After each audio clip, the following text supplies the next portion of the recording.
I was very happy with the race. It felt much like Beijing in terms of like really leading from the start and the first of 800 metres ahead.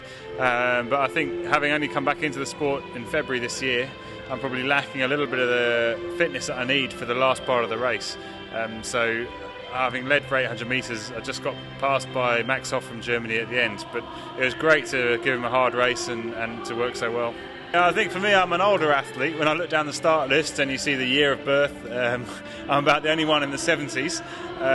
But yeah, I think it's been a good break for me physically and mentally as well to have a break. And I did the same thing after Athens Olympics as well. I had 18 months where I had just a complete break, went back into my career as a doctor, and then came back into the sport and had the best 3 seasons I've ever had. And it looks like it's replicating the same now, having come back into it again after Beijing, back into the medals at the World Championships, and I'm very happy with where I am at the moment. I mean, definitely, I've raced so many people. There's a lot of people here who have now retired and gone into coaching who have been my competitors in the past. I mean, Canoe who was Olympic champion in 2000, he's here with the Norwegian team, and so I raced him in Sydney in the Olympics, and so yeah, I mean, there's a lot to say for experience, and I think experience can make up a lot for what physically maybe my body's lacking at the minute in terms of training. I can make up for an experience in how I race. I mean, I've raced in. Now this was, I think, my 9th Senior World Championships event, and so I've been around a long time. Yeah, I mean, I can't wait to get back into winter training again. It's a really hard block of training that we do over the winter time, so we'll have probably 2 or 3 weeks off now, and then start back in the gym, back on the water, back doing lots of resistance work and long paddles and a lot of tough training. And then obviously next year we'll have the World Cup events, Europeans, and then qualification for the Olympics will be at the World Championships next year.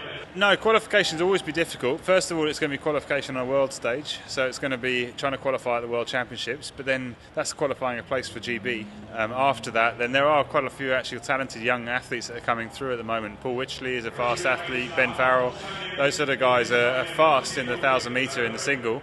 So if they don't qualify, which I doubt will happen, I think they'll be very good and gain an Olympic spot.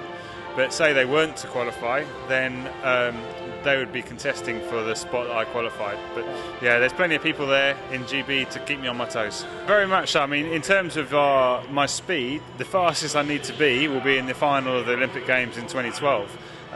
But in terms of the actual race, yeah, I need to work on the finish, and that's something that will come with time. And so, yeah, I missed a whole winter's worth of training, or 2 winters worth of training since Beijing. So over the next year, we train harder in the winter.